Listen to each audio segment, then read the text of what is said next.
வணக்கம் மக்களே. இன்றைக்கி நம்ம 2-3 டாப்பிக்கை பற்றி பேச போகிறோம். ஏன்னா ஒரு 1 வீக்காக நான் ஆப்சன்ட் பண்ணிட்டேன். அதனால் பல தகவல்கள் இருக்குது, செய்வோம். இன்றைக்கி நம்ம முதல்ல எடுத்துக்கிறது மோடியின் அரசாங்கத்தை ஏற்று சீஃப் மினிஸ்டராகவும் சரி பிரைம் மினிஸ்டராகவும் ஒரு பெரிய பதவின்னு சொல்லுவாங்க. அரசாங்கத்தை பெரிய பதவியில் நீண்ட நாட்கள் இருந்தது யாருன்னு பார்த்தீங்கன்னா, இதுக்கு முன்னாடி சிக்கிம் அதாவது சிக்கிம் இந்தியாவோட சேர்த்ததுக்கு அப்புறமா 5வது முதல் மந்திரியாக அவர் 91, 94 இப்படியே பார்த்தீங்கன்னா 25 ஆண்டுகள் அவர் இருந்திருக்கார் வரிசையாக. இப்போவும் அவர் இருக்கார், நல்ல உடல் நலத்தோடு இருக்காரு. 75 வயசு 76 வயசு ஆகுது, நல்லா இருக்கிறாரு, பதவியில் இல்லை. பட் அவர் கிட்டத்தட்ட 8930 நாள், அதாவது கணக்கு போட்டிங்கன்னா இருந்திருக்கார் பெரிய பதவியில். அதை அடுத்தது பார்த்தீங்கன்னா அதை டிஃபீட் பண்ணிட்டார். இப்போ டிஃபீட் பண்ணிட்டு சொல்லக்கூடாது, அதை முந்தி அடிச்சு வந்துட்டாரு யார்? மோடி. மார்ச் 2026 முடிய மொத்தம் 8031 நாள். அவர் 30 நாள் ஆயிருக்காரு, 31 நாள் தாண்டிட்டார் இல்லையா? இவர் தான் இன்னைக்கு இந்தியாவில் கிடையாது, எனக்கு தெரிஞ்சு உலகத்திலேயே கவர்மெண்ட் சர்வெண்ட் அதிகமாக மக்களால் தேர்ந்தெடுக்கப்பட்ட ஒரு தலைவர். இப்போ நீங்கள் புதின எடுத்திங்கன்னா 2000 அவரும் இருக்கார், 25 வருஷமாக இருக்காரு. அது மாதிரி இந்த மிடில் ஈஸ்ட் போனோம்னா, ஏதாவது மத்திய கிழக்கு ஆசியெல்லாம் போனோம்னா அங்கெல்லாம் மன்னர்கள் ஆட்சி இருக்குது. அவங்களாம் இறக்குற வரைக்கும் இருப்பாங்க. ஒருத்தர் மன்னராக வந்தார்னா அதுக்கப்புறம் அவர் புள்ள வருவார், அந்த மாதிரி. அதே மாதிரி வடகொரியா எடுத்துக்கிட்டிங்கன்னா அவரும் அப்படியே கிம்மும் இருக்கார். சைனா எடுத்தினா அவங்களும் இருக்காங்களா. இவங்களாம் மக்களால் தேர்ந்தெடுக்கப்பட்டு கிடையாது. சைனா பொறுத்தவரைக்கும் கம்யூனிஸ்ட்டு.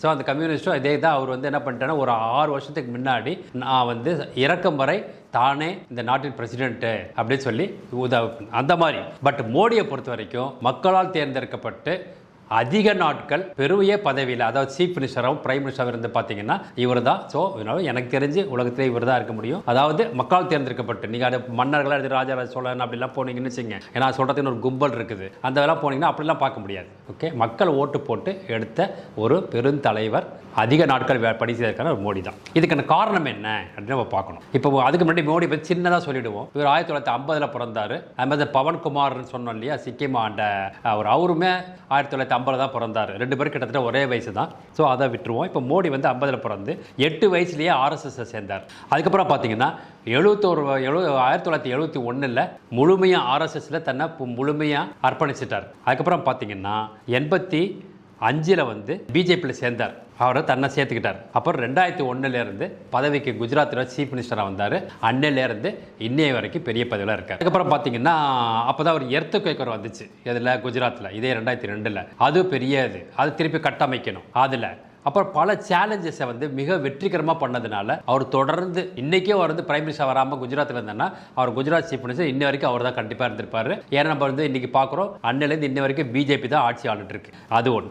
அதுக்கப்புறம் மோடி வந்ததுக்கு நிலைச்சி இருக்கிறதுக்கான, பிரைம் மினிஸ்டர் வந்ததுக்கப்புறம் நிலைச்சி நிற்கிறதுக்கான காரணங்கள் என்னன்னு நம்ம பார்ப்போம். சுருக்கமாக சொல்லிவிடுவோம், மக்களுக்கு புரியணும் அப்படிங்கிறதுக்காக.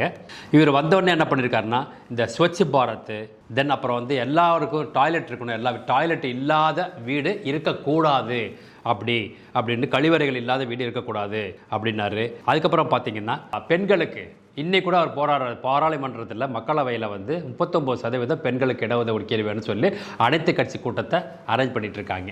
ஓகே, இந்த காங்கிரஸ் பார்த்தீங்கன்னா 33%க்கு இன்னும் ததிகிரந்த போட்டு பெண்களுக்கு செய்வோம்னு சொல்லி போராடி தான் இருக்காங்களே. அவங்க 50 வருஷம் ஆண்டாங்க, ஆனால் ஒன்றுமே செய்யலை. ஸோ இது ஒன்று இருக்குது. இதுக்கப்புறம் பார்த்தீங்கன்னா அவருடைய செய்த சாதனைகள் பார்த்தீங்கன்னா இன்னை வரைக்குமே அவர் ஒரு நாள் கூட லீவ் எடுத்தது, ஈவன் இன்க்ளூடிங் சண்டே லீவ் எடுத்தது கிடையாது மோடி. இந்த மாதிரி ஏதாவது ஒரு தலைவர் எங்கேயாவது இருந்தால் நீங்கள் சொல்லுங்கள் பார்க்கலாம். இவரோட பண்ண இதெல்லாம் பார்த்தீங்கன்னா நம்ம ஒரு லிஸ்ட் எடுத்து வந்துருவோம். என்னன்னா கடந்த 10 வருஷத்தில் நம்ம பார்ப்போம். ஓகே, ஒரு நாளைக்கு 2 காலேஜுங்கிற விதத்தில் தொடர்ந்துருக்காரு.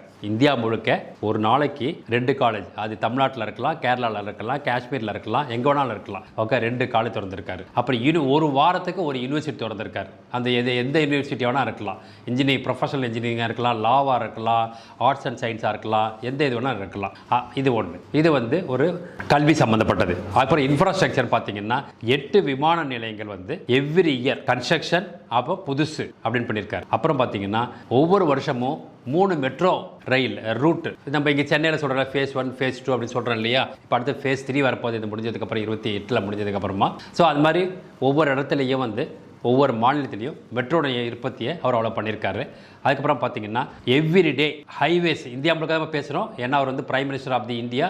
So we have to have a look of pan India. So highways பார்த்தீங்கன்னா ஒரு நாளைக்கு 30 கிலோமீட்டர் ஹைவேஸுங்கிற விதத்தில் இன்னைய வரைக்கும் அவர் 10 ஆண்டுகளாக அவர் பண்ணிகிட்ருக்காரு. அதே மாதிரி ஒரு நாளைக்கு 27 கேஸ் கனெக்ஷன் கொடுத்துட்ருக்காரு புவர் பீப்புளுக்கு, இல்லாதவங்களுக்கு அப்படின்னு சொல்லிட்டு. அதே மாதிரி பார்த்தீங்கன்னா நம்ம சொன்ன கழிவறை சொன்னோம் இல்லையா, ஒரு நாளைக்கு 32,000 கழிவறைகள் கிராமங்களில் எங்கெங்கெல்லாம் இல்லையோ அதெல்லாம் பார்த்து செய்துட்ருக்காரு. அதே மாதிரி புதிய நிறுவனங்கள், சின்ன சின்ன நிறுவனங்கள், இப்போ ஸ்டார்ட் அப்னு சொல்ல ஒரு பெரிய ஒரு வார்த்தை நமக்கு இன்றைக்கி பெருசாக இருக்கு இல்லையா, அதுக்கு காரணமே மோடி தான். MSME அது மாதிரி சொல்லி ஸ்டார்ட் அப் புதிய படித்தவங்க அவங்களே வேலையை தொடங்கலாம் அப்படிங்கிறது. அந்த மாதிரி பார்த்திங்கன்னா ஒரு நாளைக்கு 22 ஸ்டார்ட் அப் அப்படின்னு நினச்சி பார்த்துங்க, 10 வருஷம் இன்னும் 365 நாள் போட்டு பார்த்திங்கன்னா எவ்வளோ ஸ்டார்ட் அப் வந்திருக்குது அப்படின்னு சொல்லி பாருங்கள். அதே மாதிரி இந்த எய்ம்ஸ் காலேஜ் சொல்கிறோம் இல்லையா, all India institute of medical services சொல்கிறோம் இல்லையா, அது வந்து இந்த 70 ஆண்டுகளில் 2014 வரைக்கும் பார்த்திங்கன்னா வெறும் 5 காலேஜ் தான் இருந்துச்சு. இதில் வந்து இன்றைக்கி பார்த்திங்கன்னா கிட்டத்தட்ட 15 புது எய்ம்ஸ் காலேஜ் திறந்துருக்கு. இந்த மாதிரி பார்த்திங்கன்னா தொடர்ந்து அவர் வந்து அதே மாதிரி சப்கா சாத்து சப்கா விகாஸ் சப்கா விஸ்வாஸ் அப்படின்னு சொல்லி எல்லாருக்கும் அனைவருக்கும் மரியாதை அதே மாதிரி தேவை அத்தனையும் செய்யக்கூடிய ஒரு திட்டங்களை மோடி சொன்னதுனால தான் இன்னை வரைக்கும் நிலைச்சி நிற்கிது. இன்றைக்கி இல்லை, என்றுமே நிலைச்சி நிற்பாங்க. அவரோட வாழ்நாள் முழுக்க அவர் வந்து என்னைக்கு வந்து தானாக வேண்டாம் போதும்னு சொல்லி நினச்சி போகிற வரைக்கும் நமக்கு மோடி தான் இந்த நாட்டின் பிரதம மந்திரி. அப்படிங்கும்போது அவர் இருக்க ஒரு தங்கத்தை வந்து நம்ம எப்படி முலாம் பூசினா எப்படி இருக்கும், அதே மாதிரி அதை வந்து சீவனா எப்படி இருக்கும், கிரானைட் எப்படி சீவனா இருக்கும், கண்ணில் தேய்ச்சா எப்படி இருக்கும், அந்த மாதிரி இந்தியாவை பல கொண்டு வருது. அதே மாதிரி இன்னொன்று முக்கியமாக சொல்லணும், இவருக்கு 29 நாடுகளில் அந்த நாட்டின் உயரிய விருது அவருக்கு கொடுத்துருக்காங்க. இந்த மாதிரி பல சாதனைகளில் எனக்கு தெரிஞ்சு எந்த பிரைம் மினிஸ்டரும் இருந்ததில்லை. நாட்டை ஆண்டதும் கிடையாது, நாட்டை இந்த மாதிரி உற்பத்தி பண்ணது கிடையாது. அதே மாதிரி எல்லா விதத்திலும் ஜிடிபி எடுத்துக்கிட்டிங்கன்னா $4.5 ட்ரில்லியன் அளவுக்கு இவர் வந்ததுக்கு அப்புறமா முன்னேறி இருக்குது. அதே மாதிரி இன்னைய வரைக்கும் நம்ம நல்லாவே பார்த்துருக்கோம். இந்தியா முழுக்க நம்ம இப்போ 2014 முன்னாடி பார்த்தீங்கன்னா யூபியில் கரண்ட் இருக்காது, பீகாரில் கரண்ட் இருக்காது, தமிழ்நாட்டில் வந்து எப்போ திமுக வருதோ அப்போல்லாம் கரண்ட்டு கட் ஆகிடும், இதெல்லாம் இருந்தது இல்லையா.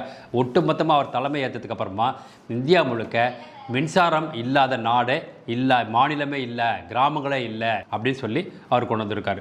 பல சாதனை நம்ம சொல்லிகிட்டே போயிட்டே இருக்கலாம். இதுக்காக தான் அதனுடைய முக்கியமான காரணம் அவர் இந்த நிலைச்சி நிற்கிறதுக்கு. ஸோ மக்கள் புரிஞ்சுக்கணும். இது நம்ம இப்போ சொல்லக்கூடிய காரணங்கள் வந்து மோடி எப்படி, அவருடைய வாழ்க்கை எப்படி, அதே மாதிரி தனி மனித ஒழுக்கமாகட்டும், சுயநலம் இல்லாத வாழ்க்கையாகட்டும், எல்லாத்துலேயுமே நம்ம இன்றைக்கி இந்த மாதிரி லட்சத்தில் ஒருத்தங்க இருப்பாங்க. அப்துல் கலாம் இருந்தார், அவர் அரசியலில் இல்லை, இவர் அரசியல்லே இருந்துக்கிட்டு இப்படி ஒருத்தர் இருந்திருக்காருன்னா அதுக்கு நம்ம we have to salute Modiji. So நன்றி, வணக்கம், ஜெய்ஹிந்த்.